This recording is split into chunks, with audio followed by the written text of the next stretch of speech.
What is up, people? I hope you're doing great. Hope you're having a great day. Obviously, it's Tuesday today, so happy Tuesday, I guess. This is the first time I'm going to be previewing some midweek games because it's the first time we have midweek games in the Premier League. But it's not going to stop now because next week and next week, I think we'll also have some midweek games because the Champions League starts next week. So I'm going to be previewing those games as well, probably on Monday or on Tuesday, depending on my schedule. So obviously, welcome to the midweek preview. So I'm going to be looking at the games that are going to be playing for the Big Six. But before I go on with the video, and I'm going to give also some updates with regards to some transfer news. Actually, I'll start the video with some transfer news, and then I'll go on with the preview of the games that are going to be playing. But before I go on, please, if you haven't done so, subscribe to the channel and please support the channel. And also, please I apologize for any echoes or for any voices that you hear, except my voice in the background. Sincerely apologize for that. But if you haven't done so, please subscribe to the channel, and also please push the thumbs up button to like the videos, and also please push the notification bell so that you can get notified each time I post a new video. So obviously I said I'm gonna just start with the transfer news. The latest transfer news at this minute that I have, obviously you've got Anthony. It's all pretty much done. It's just the paperwork that need to be signed right now between Ajax, Amsterdam and Man United. And then Anthony is going to be officially a Man United player. 100 million euros is the fee that Man United are going to pay to Anthony. Obviously very good player. Had a good season in the Eredivisie last year with Ajax and had a good season in the Champions League. Showed some flashes of brilliance. So basically welcome to the Premier League, Anthony, and we're going to see how he's going to do playing for Man United. And Erik ten Hag was really adamant that he wanted Anthony as one of his attacking options this season, and really put pressure onto the Manchester United board so that they could go and pay the money for Anthony. So he really believes in him. Erik ten Hag really believes in Anthony. So we'll see how he does in the Premier League as time progresses and as he plays and he gets used to the league and all of that stuff. And then obviously another one I've actually just seen just before I've started the video. There's a guy who's a centre back. He's a Swiss international called Manuel Akanji. He plays for Dortmund at this moment in time. Manchester City. It has just been reported by the Athletic, by David Ornstein and some other journalists from the Athletic, that Manchester City are close to agreeing a fee for the transfer of Manuel Akanji. He's a centre back, and Manchester City are basically looking to add some centre back reinforcement, a reinforcement at centre back, because at this moment in time, Ake, he got injured against Newcastle last week. Well, 2 weeks ago now, because last week was actually 2 weeks ago against Newcastle. I think it was like a muscular injury. I'm not sure if it was his groin or it was his hamstring or something. I'm not sure. It was not disclosed with regards to what's really happening with him. He didn't break a limb or anything like that, but obviously he got injured. And then Laporte is the long-term absentee. Is going to be back next month. Well, it's not actually long-term because next month starts, I think, on Thursday, because it's the 30th today, it's the 31st tomorrow. So it's the 1st of September on Thursday. So he's going to be back in September, basically. So it's just a matter of weeks, maybe 2 weeks or 3 weeks. I think he's working on the ball at this moment in time, but he hasn't returned to full training with the rest of the squad. If you remember, the reason why Laporte is injured is because he got injured last season in the Premier League after, he played against Wolves, and I'm not sure who's the guy who tackled him, but basically he injured his knee in that game. There was a bad tackle from a Wolves player where he injured his knee and he required surgery on his knee. So he's been recovering from that surgery basically, and he's going to be back sometime next month or early October basically, because he's not yet back to full training with the rest of the squad, but he should be back in full training with the rest of the squad during September. So probably maybe going to make his first appearance in October. I'm not sure, but those are the news with regards to Aymeric Laporte at this moment in time. So the only centre backs we have right now who are fit is John Stones and Ruben Diaz. So Pep Guardiola is trying to add to the midfield, not to the midfield. He's trying to add to the centre backs by signing Manuel Akanji. I think the fee that's being discussed is 17.5 million euros. The reason why is that it's low. It's because he has a year left on his contract, and I think Dortmund are not, he's not in Dortmund's plans for this upcoming season. I think because they have signed Niklas Süle from Bayern Munich and this other guy who's a German international. So I think they are willing to sell him. and also I don't think he's willing to agree a new contract with them. So he's basically open for a move. He's open to a move to another club. So I'm pretty sure it's going to be very difficult for him to say no to the English champions, Manchester City. So those are the news that have emerged in the past few hours. I'm not sure whether that's going to materialize before the end of the transfer window, but that's what's being discussed at this moment in time by the City hierarchy with regards to the adding reinforcements to the squad. And then there are no other transfer news. Obviously, Jurgen Klopp for Liverpool said he's going to, they're going to try and sign a midfielder, but there have been no links so far with regards to who are they going to actually sign. So I'm not really sure who's the midfielder that they're looking at or that they're potentially going to sign. I'm not sure with that one. And obviously, other transfer news that have happened in the past few days don't involve the big six, because West Ham signed this guy from Lyon called Lucas Paqueta.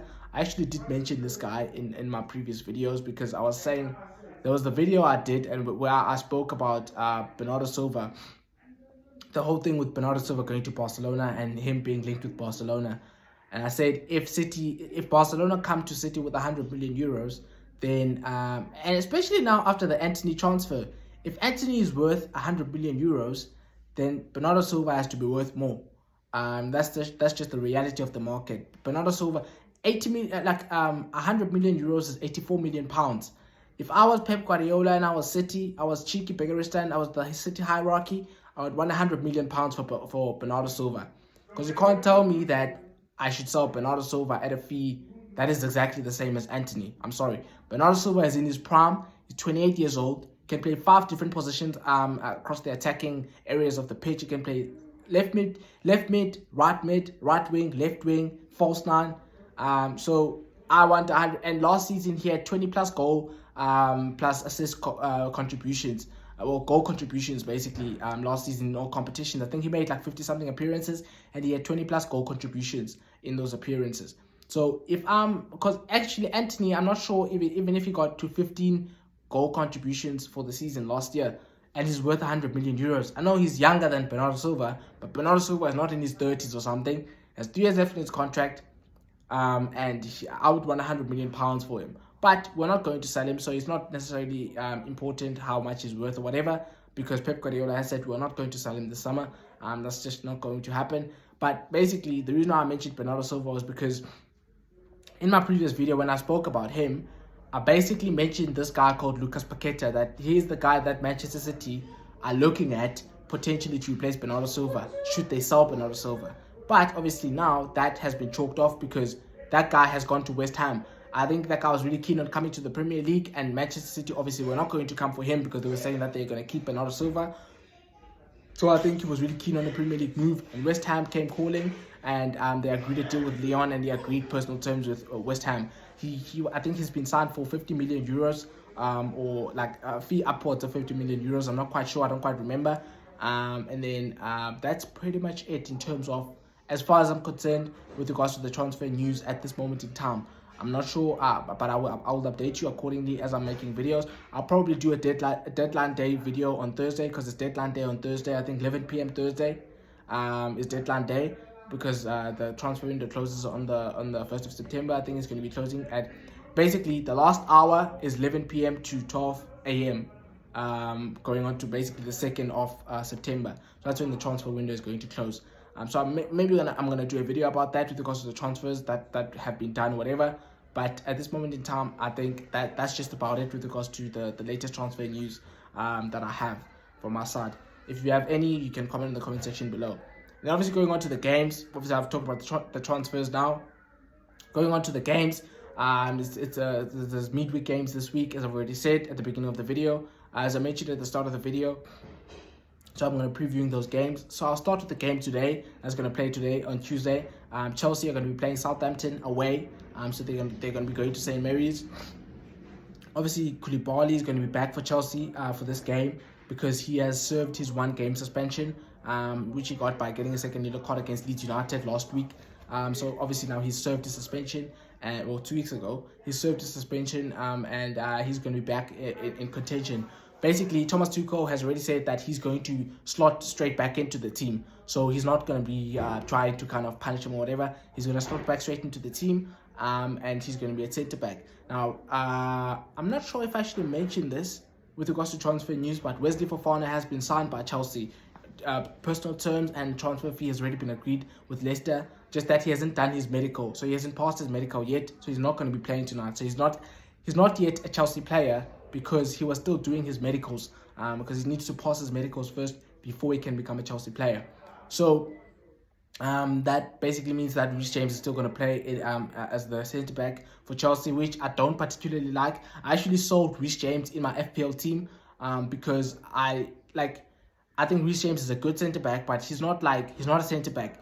You are wasting his talent by playing him at centre back. I know he deputizes well there, but obviously for FPL purposes, you can't have him at centre back because he's not going to get you any points. When he's playing at right wing back, potentially he's going to score, potentially he's going to create assists, he's going to create chances and all of that stuff. So I'm going to get him back in my FPL team when Chelsea signed Wesley Fofana, because Wesley Fofana is going to slot at centre back and then Reece James is going to be pushed to right wing back.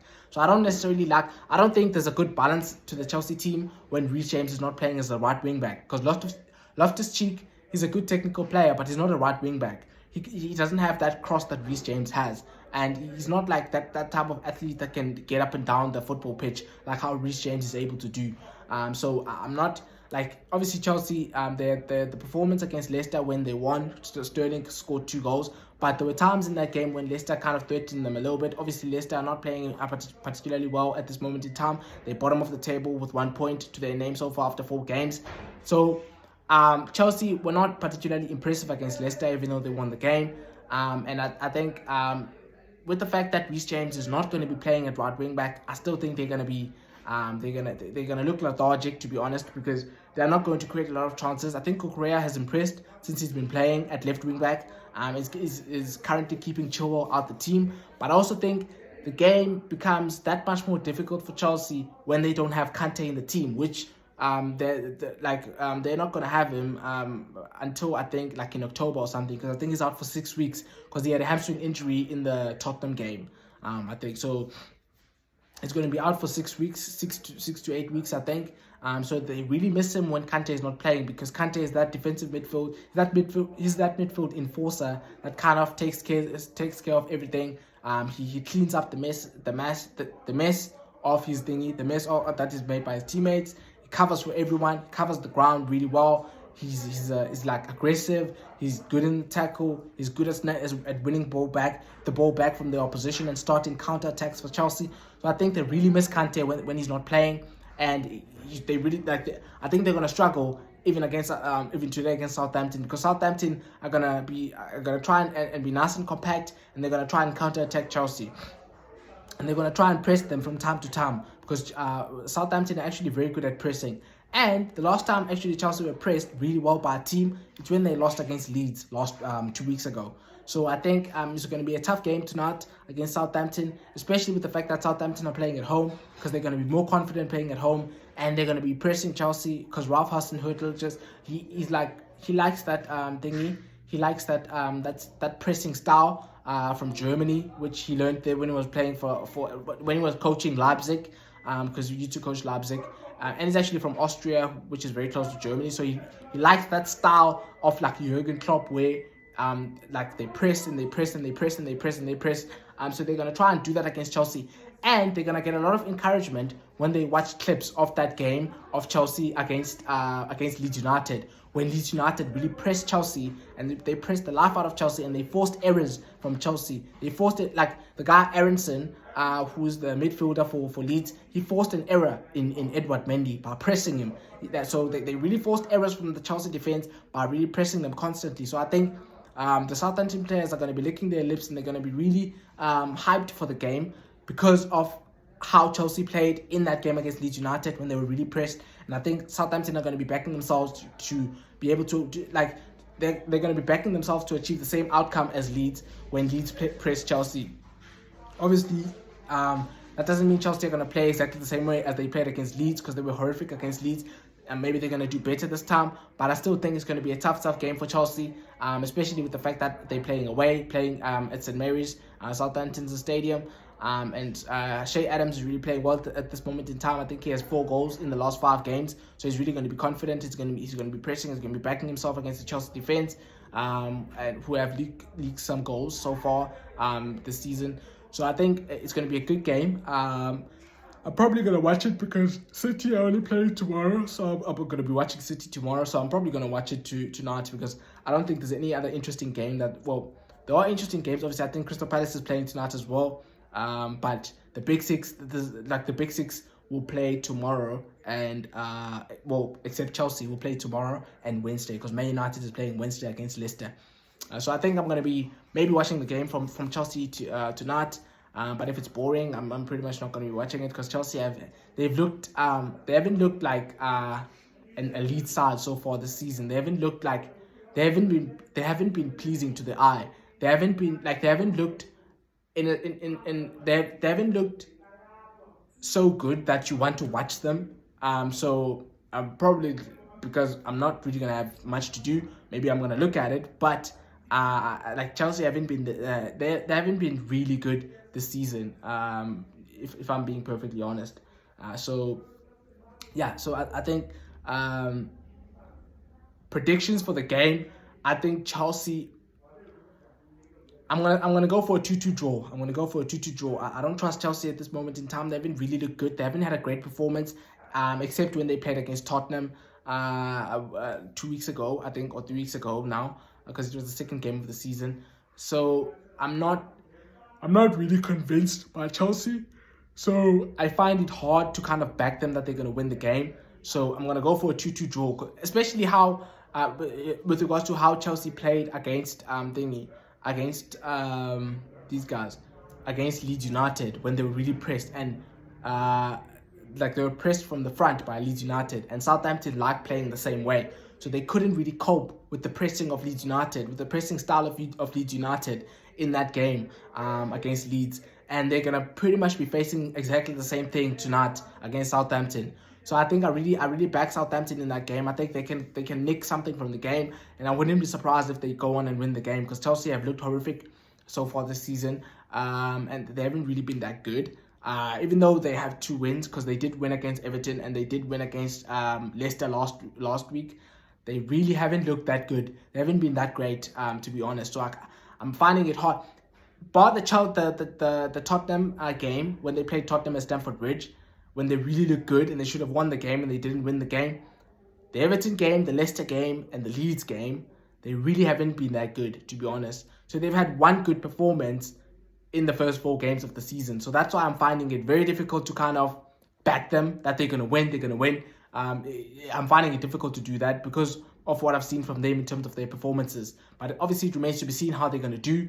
Hopefully for Chelsea fans, they do well, but I'm going to go for a 2-2 draw.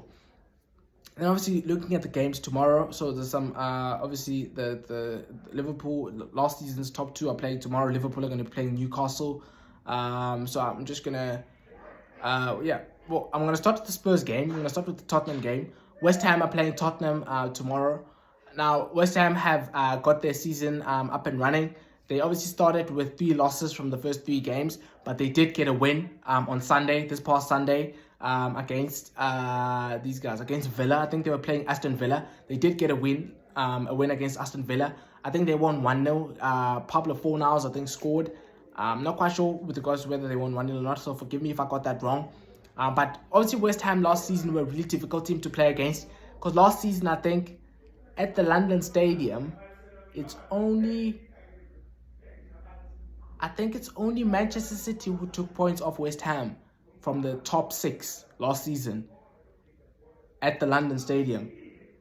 I think it's only Manchester City who took points off West Ham at the London Stadium last season. And they are playing at the London Stadium, actually. So I think Tottenham didn't win there, and they didn't draw. I think they lost, actually. I think West Ham last season beat Tottenham, Liverpool, United, Chelsea. Yeah, they did beat Chelsea. I actually did watch them play against Chelsea last season. They did beat them. I'm pretty sure about that. Yeah, I think it's only Manchester City who managed to take points. To take points from West Ham United at the London Stadium last season, from the top 6 last season. So the top 6 was Manchester City, Liverpool, Chelsea, Tottenham, Arsenal, and and Man United.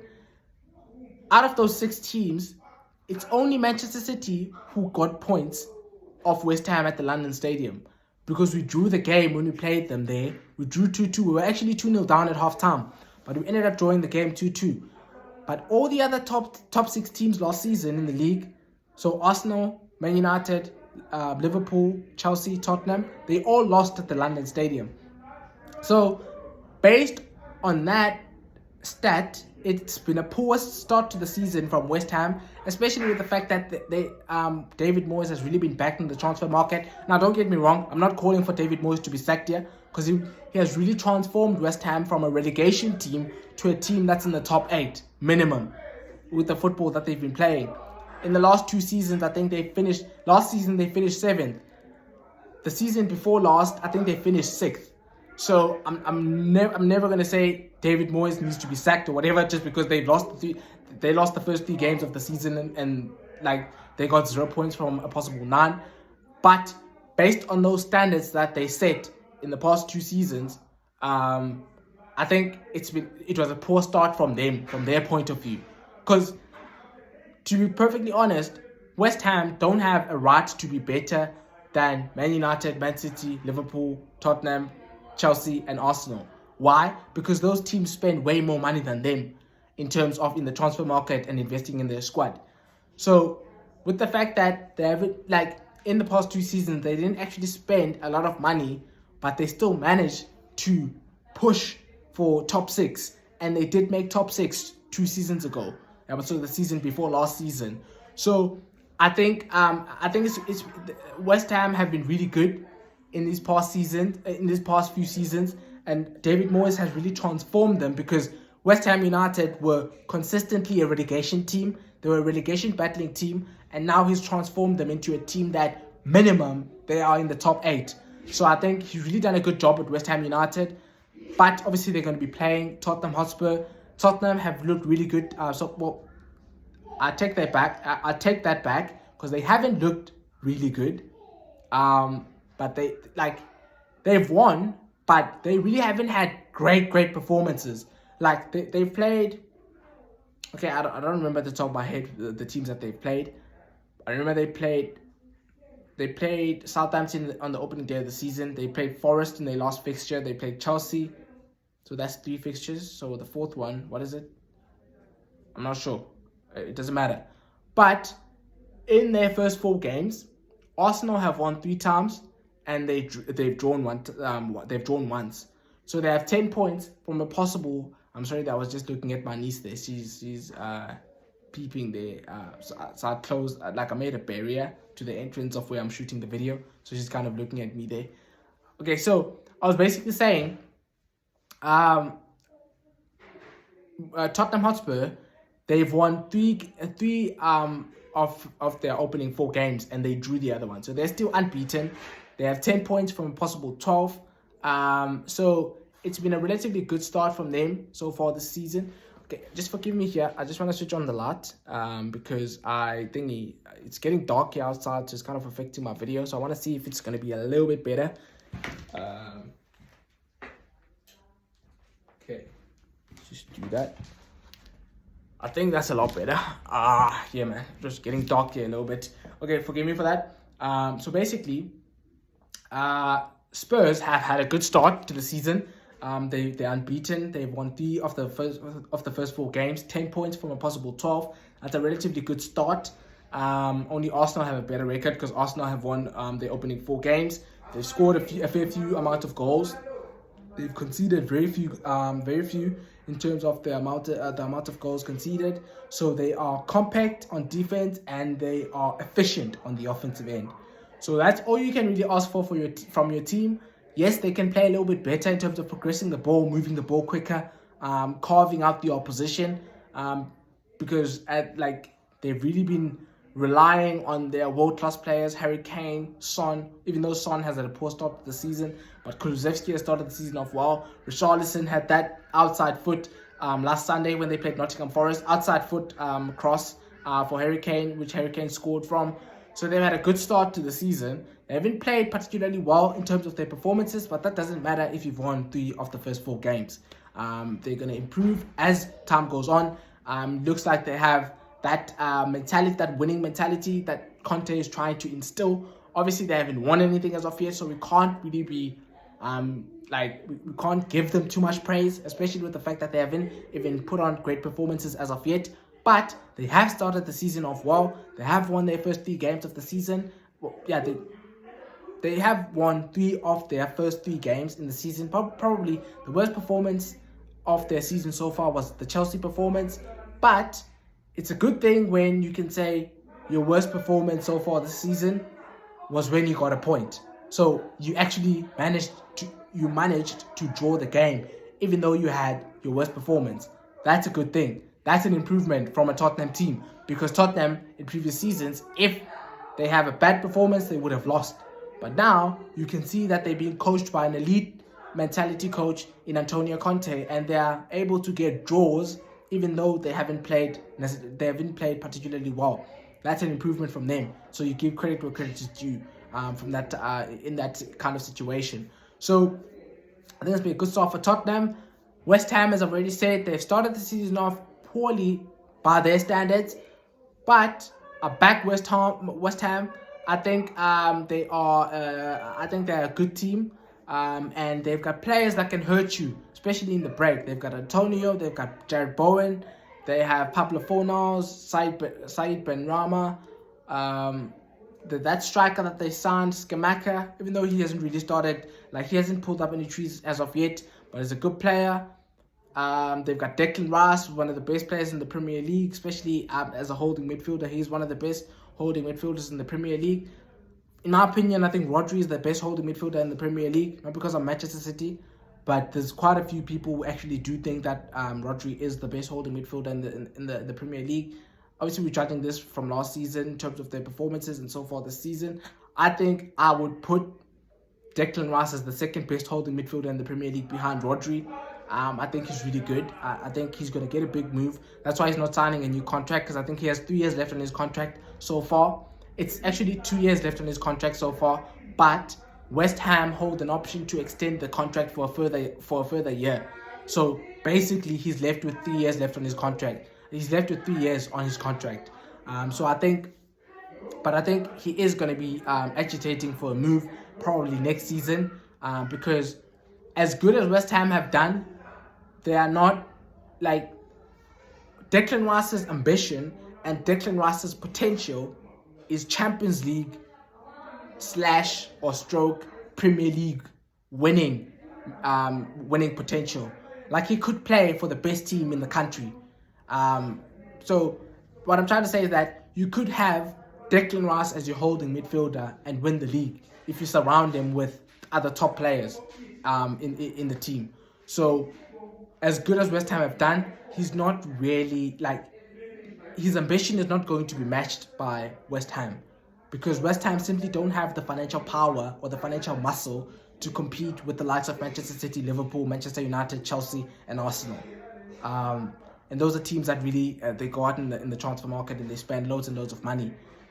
West Ham don't have the financial muscle to compete with those teams, and therefore Declan Rice is always going to be persuaded if the right team comes for him and they put a bid to West Ham for Declan Rice. Declan Rice would be keen on a move.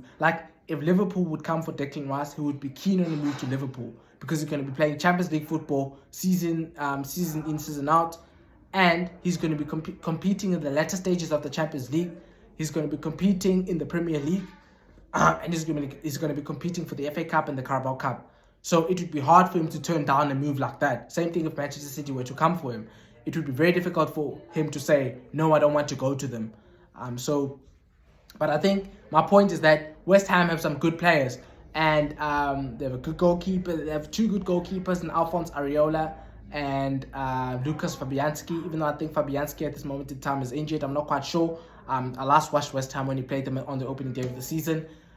So I think they're a really good team. I think West Ham are a really good team, and I think they could pose Spurs a few problems. But with the way that Tottenham have started this season, with the firepower that they have and how well they're playing, And like with the fact that they're always competing for the 50-50s, like you can outplay them, but you are not going to outwork them. Like they have that mentality of Conte on the football pitch. I think they're just going to win the game. I think they're not going to win the game by a huge scoreline, but I think they're just going to nick it because they don't have any injuries at this moment in time with regards to Tottenham I'm talking about, except for Romero, I think, and I forgot who else. But they have enough cover at centre back to cover for Romero's absence. And West Ham, I don't think they have injuries as well. So I think pretty much fully fit squads for both. I think Tottenham are just going to win the game. I think they're going to nick it 2-1. I think probably going to be the same starting 11 for Conte that played against Forest. And probably for West Ham, they're gonna. I mean, I haven't watched West Ham, so I'm not necessarily sure what they're gonna do. But I think Tottenham are just gonna nick it. I think they're gonna win 2-1. And then obviously I've spoken about Chelsea, so now I'm gonna talk about Liverpool and Liverpool. Okay, let me talk about City, then I'll talk about Liverpool. So City play Nottingham Forest. Now I'm not like. There's not much I can say with regards to Manchester City playing Nottingham Forest. Nottingham Forest are a promoted team, and they actually they try and play a progressive, expansive style of football. So they try and express themselves on the football pitch. They don't just want to sit back and soak up pressure. Like against Tottenham, they actually did try to attack a fair few number of times. So they're not just a team that try to soak up pressure and defend and put their lives on the line and try and nick a draw. They do try and express themselves on the offensive end as well. So with that in mind, I think they're going to get well beaten by Manchester City. Because if they try and press Manchester City, then we are looking at a 6-0 or a 7-0 probably. But I doubt that's stupid, so I don't think they're going to do that. So if they press from time to time, so they press sporadically and they try and counter-attack Manchester City, Manchester City are going to have like 80% possession and they're going to keep knocking on the door and eventually they're going to score. So I can't see anything but a Manchester City win. Now, how big the scoreline is going to be or how the game is going to pan out will depend solely on Nottingham Forest. Because if Nottingham Forest press Manchester City, they're going to get beaten like 6-0 or 5-0 or 7-0. If they don't press them and they soak up pressure and they try to counter-attack from time to time, they might get beaten like 2-0, 3-0. It might be a respectable scoreline. So I think that's how I see the game. Because Manchester City, except for Ake and Laporte, all of the other players are fit. Rodri is fit, De Bruyne, Silva, Gundogan, Haaland, Alvarez, Mahrez, Foden, Grealish is another one. Grealish and Phillips. Yeah, Grealish and Phillips are the two other guys who I think are still injured at this moment in time. I haven't actually checked out Pep Guardiola's press conference, so I'm not sure whether those guys are going to be back in contention or they're going to be back in the team, but I don't think they'll be starting. But the team that played against Crystal Palace and won 4-2, pretty much all of those guys are fit and they're ready to go. Probably Pep Guardiola is going to go with the same lineup because he can't change his centre-backs. I don't think he's going to change Walker and Cancelo. He can't change Rodri because if Phillips is in the team, he's just going to be coming off an injury. So I don't think he's going to put him back into the side. A change that I could see is maybe Gundogan going into the team for De Bruyne or for Bernardo Silva. Between the two, maybe he might want to rest De Bruyne because De Bruyne is getting old at this moment in time. He's 31 or 32, I'm not sure. So he might take off De Bruyne and put on Gundogan. And he might take off Mahrez maybe and put on Alvarez. But apart from that, I think it's pretty much going to be the same team. And if it is the same team, then, I mean, Forest are going to lose the game because they simply don't have the quality to keep Manchester City from scoring. Like, they can't, unless Manchester City have a horrific performance, which I doubt they're going to have a horrific performance.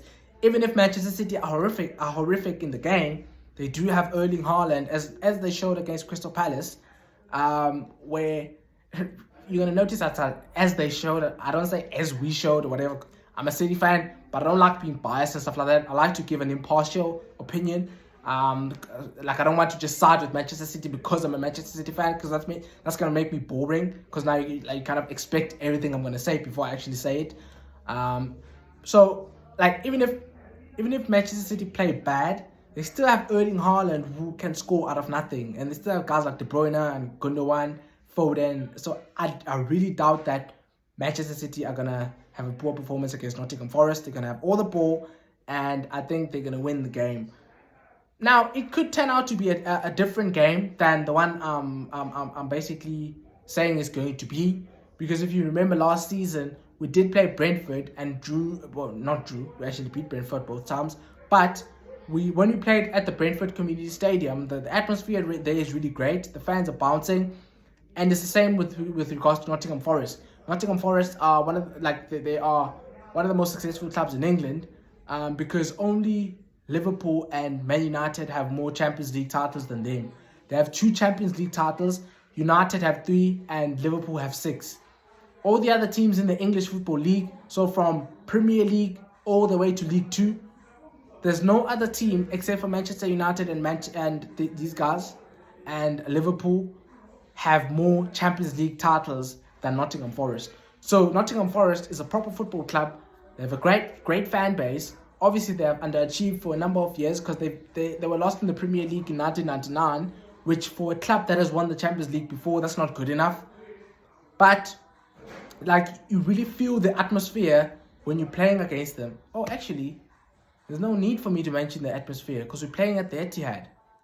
Yeah, we are. We are playing at the Etihad. So it's irrelevant. Like, there's no need for me to mention the atmosphere of Nottingham Forest. But nevertheless, the atmosphere of Nottingham Forest is one of the best in the country, to be honest, because they're really a club that's filled with a rich heritage and history, just that they've underachieved in previous seasons. But we are playing the game at the Etihad. Yeah, we are playing at the Etihad. So we're playing at home, so the fans are going to be with us. So I think we're going to beat Nottingham Forest like probably 4-0, I think. Because, I mean, Forest they've had an okay start to the season. They won 1 game, they drew another one, and I think they lost the other 2. Yeah, I think because they lost against Tottenham, and I think they lost their opening game. They did lose their opening game. I forgot who they were playing, but they did lose. So they've won 1 game because they did win against West Ham, and they drew the other game. I forgot who it was against, and then they lost the other 2. So it's 4 points from a possible 12, which is not bad for them, because the main objective that they're going to want from them is to stay up this season. And they've signed a lot of players. I think they've signed 19 players so far. So they've tried to really back the manager and improve their squad so that they make sure that they stay up, and they don't get relegated back to the championship. So I think they are going to have a good season. But a game against Manchester City probably comes too soon for them, because they still haven't gelled really with the good players that they've signed in their team, like Lingard and Morgan Gibbs-White and all the other guys that they've signed. I think they signed Dennis as well from these guys from Watford. Watford, you're going to remember they were in the Premier League last year. I'm sure Man United fans are going to remember because they were hammered 4-1 by Watford. Dennis scored in that game. There's a guy called Emmanuel Dennis. I really rate that guy. I think he's a good player.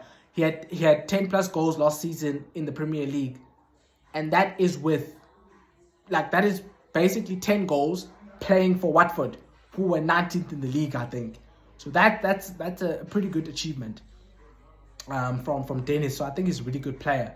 So he's signed for Nottingham Forest, I think, from Watford. But I think the game against Manchester City for them probably comes too soon, and Manchester City are really buoyant at this moment in time. They're playing well. They're gonna want to keep a clean sheet because we've been a bit shocking defensively in our past 2 games. We've conceded 5 goals in our past 2 games. That's not good enough. So I'm pretty sure Pep is going to be adamant that the lads keep a clean sheet tomorrow against Nottingham Forest. But obviously, the offensive end for Manchester City is never in doubt, really, because we have top players on the top end of the pitch, and I think we're going to win the game 4-0. And then obviously, on to a much more interesting game than City versus Forest. Liverpool are going to be playing Newcastle. Now, I think this game, whether it's interesting or not, will depend on a few things. Because I think Callum Wilson is currently injured for Newcastle. That's a big blow for them because Callum Wilson is a lethal finisher. When he gets a chance, he takes his chances. Or when he gets chances, he takes his chances. Now, if they don't have Callum Wilson in that game against Liverpool, I think they might find it a little bit difficult to finish their chances off. Obviously, St. Maximin is going to be playing. And I think the other thing that is basically going to determine the outcome of this game is Bruno Guimaraes, because I think he is injured at the moment. Now, Eddie Howe, obviously the Newcastle coach, hasn't ruled out that he's going to play against Liverpool, but there are a few concerns that he might not be able to play against Liverpool. Now, if Callum Wilson and Bruno Guimaraes don't play, then I back Liverpool to win the game. I think Newcastle are a good side, but they are not a world-class team as of yet. And they really have a good 11. Yeah, but they have a good starting 11. The bench is not that good, to be perfectly honest. They have a championship bench at best. They have a good starting 11, but their bench is not really that inspiring. Therefore, that's why I'm saying this game is really going to depend on those two things. I don't think Callum Wilson is going to be playing because I think he is injured. He's still injured, even though it's not a long-term injury. And Bruno Guimaraes is a doubt.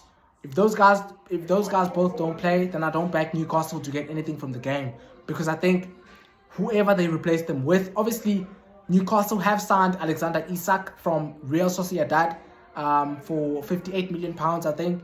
Now, I have never really watched Alexander Isak. I remember when he was a youngster and he was really rated and was being compared to he was being compared to Ibrahimovic because he's a Swedish international as well, same as Zlatan. So he was really there were comparisons floating around with regards to him being the next Ibrahimovic or whatever. So I'm not necessarily sure how he's going to do in the Premier League. He's probably going to start in the game if Callum Wilson is injured. I don't know how he's going to do against Liverpool, but I really would not be confident as a Newcastle fan or as a neutral fan saying that they're going to get something out of the game against Liverpool if they don't have probably two of their best players in Bruno Guimaraes and Callum Wilson. Obviously, they have St. Maximin, and St. Maximin can cause Trent Alexander-Arnold a few problems because St. Maximin is a rapid player who's quick. Once he gets going, it's very difficult to stop him. So if he turns up in the game, because that's a major if with regards to St. Maximin, because he plays well in some games and he doesn't play so well in some games. So he's kind of that inconsistent player that can really be good on his day, but can really be bad if he hasn't turned up. So if St. Maximin turns up, they could cause Liverpool a few problems at the back. But if they don't have Bruno Guimaraes and Callum Wilson, I don't think they get anything out of the game. Maybe they might score, but I don't think they're going to get anything out of the game, because I doubt Liverpool are going to struggle scoring against Newcastle, because Newcastle don't play a low block. They try and press, they try and be physical, which Liverpool are going to do exactly the same thing. So it's going to be a relatively open game. So that's why I'm saying I can't see Liverpool not scoring against them. Even though Liverpool did struggle to score against Crystal Palace, but Crystal Palace play much deeper than how Newcastle play, and they did also struggle scoring against Fulham, but they just didn't compete. That being Liverpool, they just didn't compete in that game against these guys, against Fulham on the opening day of the season. It's like they turned up onto the football pitch and they expected to win. You can't do that in the Premier League. You can't turn up in a game and expect to win, because that never happens in the Premier League. It doesn't work like that. You have to work for every win you get in the Premier League, because every team is competitive. So I think it's going to be a good game between Liverpool and Newcastle, but I'm not quite sure with regard to how the game is going to pan out because of these two doubts for Newcastle United with regards to Bruno Guimaraes and Callum Wilson. I think if those guys are not playing, I think Liverpool win. They probably win 3-1. But if those guys are playing, I would back Newcastle to get a draw in the game. I think they're going to get a 2-2 draw against Liverpool. And I'm not saying this because they drew against us, us being Manchester City. But Newcastle are really good. and they really play with a lot of energy. They press you and all of that. And judging from how Liverpool struggled against Fulham on the opening day of the season, I'm not going to take anything with regards to Liverpool from the game against Bournemouth, because Bournemouth was just shocking in that game. If you get beaten 9-0 in a game, it's like Liverpool were playing against a group of kids, basically. It's like it was men against boys. So the fact that Bournemouth played against Liverpool and they lost 9-0, I'm sorry, but that's just inexcusable. I don't care how better Liverpool are than these guys, than Bournemouth. You should not be losing 9-0 in one game. Like Fulham competed against Liverpool, even though Liverpool have much better players in terms of the thingy, in terms of the quality, in terms of the quality in their squad. Liverpool are much better than Fulham, but Fulham competed. They competed for the duels, they competed for the 50-50s, they competed for the second balls, and as a result, they got a draw in the game.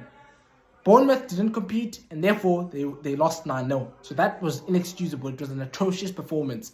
So I think if Newcastle United have their good players, Bruno Guimaraes, Callum Wilson, I think they nick a draw against Liverpool. So yeah, but if they don't have them, I think they lose 3-1.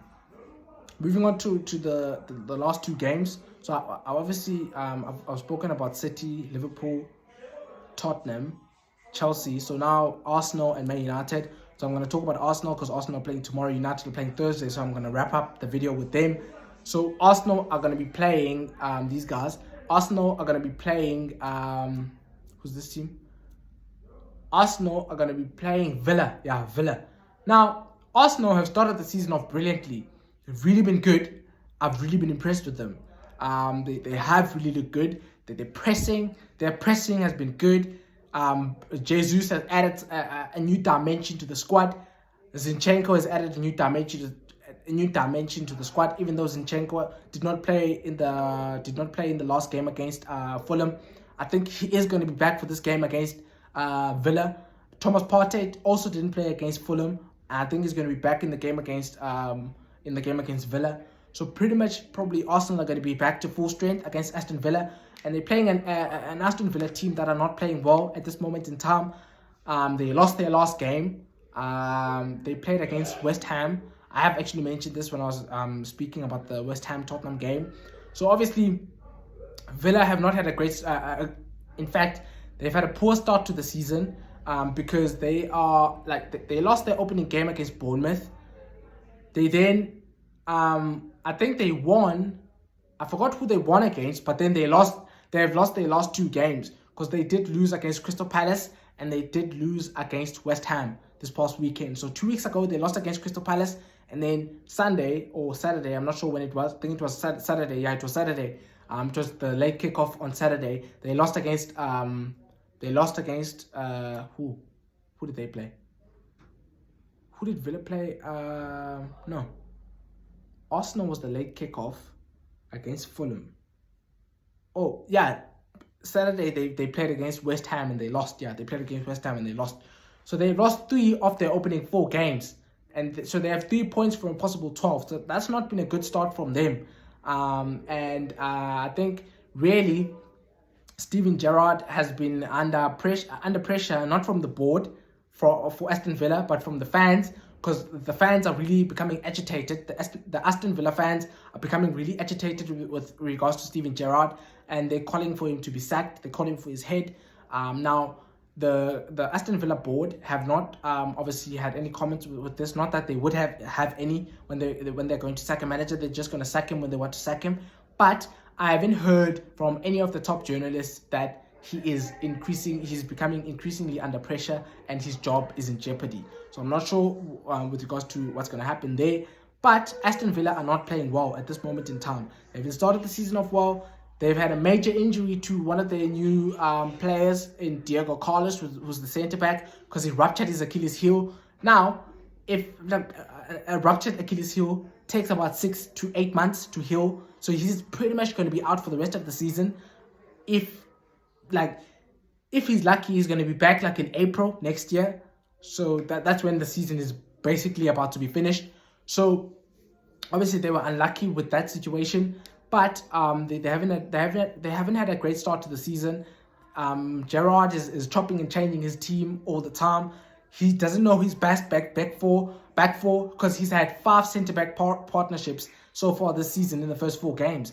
Now you can't do that as a manager. If you're chopping and changing your backline all the time, there's not going to be any consistency with your backline, and therefore you are going to be conceding a lot of goals, which is what Aston Villa are doing at this moment in time. So I think it's really been a bad start for Aston Villa so far this season. And they're playing a buoyant Arsenal team who are really playing well. They're off the races. They've won their opening 4 games. Now, as I've already said, I said this last week, Arsenal, I've given them their praises. I've praised them that they played well. They really look good so far this season. But I'm not going to jump on the bandwagon that they're going to be part of the title race or whatever. I think they're going to make top 4. I think they have a chance to win the Europa League. But I have to see more from them before I can say they can challenge for the title. I have to see them play against the top teams. Tottenham, Chelsea, City, even West Ham, for example, Newcastle. I want to see them play in those difficult stadiums. St. James's Park, London Stadium, Ellen Road against Leeds, who really look good so far this season. I have to see more from them in that context before I can jump on the bandwagon that they're going to be challenging for the title together with Manchester City and stuff like that. I have to see more from them. So there's not much I can say with regards to praising Arsenal than to say they've had a great start to the season. They've beaten the teams that they've played against, which they should have beaten if they want to make top 4, because they played Crystal Palace, Fulham, Bournemouth, and Leicester. They should be beating those teams because they have more quality than those teams. And they did. So well done to them. But I'm not going to jump on the bandwagon that they're going to be competing for the title until I see them perform against the bigger teams and how they do against those bigger teams. So I back Arsenal to win the game simply because Aston Villa have been horrific so far this season. I think Arsenal are going to win the game 3-0. Hopefully Jesus scores and or assists because he is in my FPL team. So come on Jesus, please don't play shit because I need you to score or I need you to assist to help me with my FPL points. Not that Jesus is going to see this video. Maybe he's going to see it one day when I'm a successful YouTuber. But I appreciate the support that you've given me so far, guys. Okay. So going on to the last game on Thursday, Man United against Leicester. Now, Leicester are about to lose one of their best defenders in Wesley Fofana because he is going to Chelsea. So it's not been a great start for Leicester. They are currently bottom of the table because they have 1 point from their opening from their opening 4 games. So that's been a bad start really from them. Even though they have played Arsenal and who else? Okay, I forgot who they played, but it's not been a great start from them so far this season. And they're losing their best players because Tielemans, I'm not sure if he's going to go or if he's going to stay, but his head doesn't seem to be in the game. He's not playing really well. It looks like his mind is somewhere else. He does have a year left on his contract, and I don't think he's going to be signing a new contract with Leicester. I think he's looking to move away from Leicester. Arsenal have been linked with him, but they haven't bid any money for him. I think they have to sell. I've mentioned this before. I think they have to sell a few players before they can sign more players. Okay, so obviously another guy is they lost their keeper, Kasper Schmeichel, and they really haven't signed anyone. I mean, it's a bizarre situation at Leicester. I think they're struggling financially because the signings they made last season haven't really worked out. And therefore, they finished outside the Champions League places last season. They lost a lot of money for that. So I think they've been struggling to sign players because they don't have any money. So they need to balance the books a little bit before they can sign any more players. Obviously, they're going to be helped massively by the £80 million. The £85 million actually that they're going to get for Wesley Fofana. That's going to help them a lot. And maybe they can sign a few players before deadline day on Thursday. But so far, they haven't signed anyone. And therefore, it's really it's looking bleak for them. They're playing against Man United, who have been rejuvenated after that Liverpool win. Now, let's not obviously be let's not have any recency bias. Man United did look shocking at the start of the season against Brentford and against Brighton. And then they played Liverpool, really played well against Liverpool, deserved to win the game, as I said in the video where I was talking about that game. And then they played Southampton, you can't really say they deserve to win. They deserved to win against Southampton simply because Southampton created a lot of chances and they played well. But they got the win, and that's all that matters. They played well in spells, and they created a goal, and they scored. Defended well. Lisandro Martinez was man of the match again, like how he was against Liverpool. So a good bounce back from him after those performances against Brighton and Brentford. I think what has helped Lisandro Martinez is playing alongside Rafael Varane. They really seem they really seem to be on the same wavelength with Rafael Varane. There's a good understanding between the two. Obviously, it looks like Erik ten Hag has settled on his back four because he's playing Dalot, Varane, Lisandro Martinez, and Tyrell Malacia. Obviously, Man United have just signed Anthony, which I mentioned at the beginning of the video when I was talking about the transfer news. So there's good vibes at Man United so far. They have 2 wins from the last 2 games. They're back-to-back wins, I think, since January of this year, which is really, that's quite damning for a Man United team. But obviously, they're not the Man United team under Sir Alex, so let's not try and be critical of them and all of that stuff. But let's give them praise because they have won their last 2 games.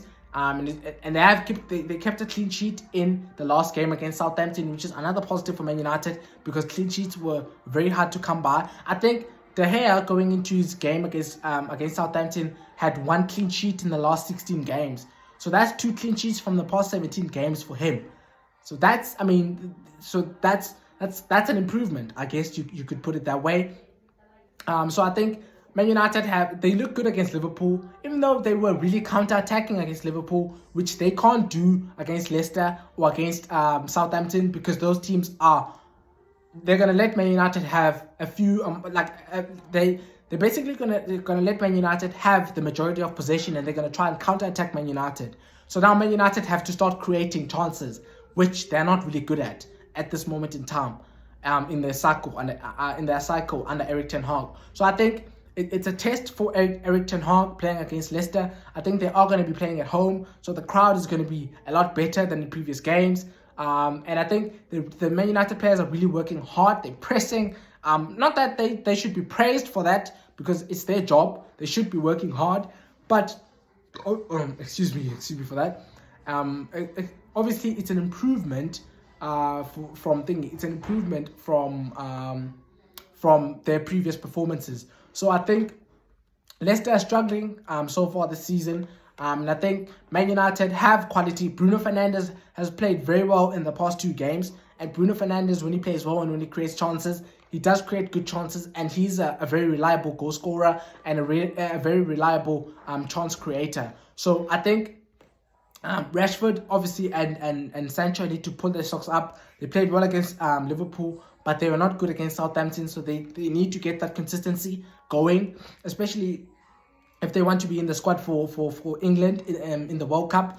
So they really need to start putting on those consistent performances. So I think it's a test for Man United. They need to keep their streak going. They need to win. Can they win 3 from 3 now? They've won 2 from 2.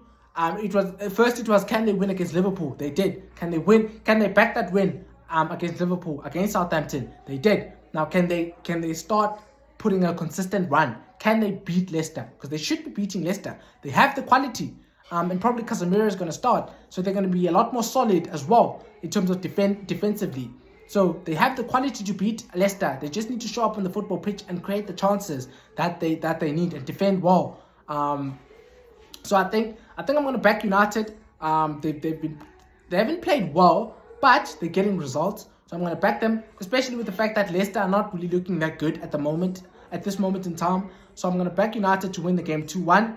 But I think it's going to be a close game because I haven't really seen a great performance from Man United where I can say that was a great performance from them. So I haven't really seen that as of yet. So I'm going to back them to nick a 2-1 win against Leicester City.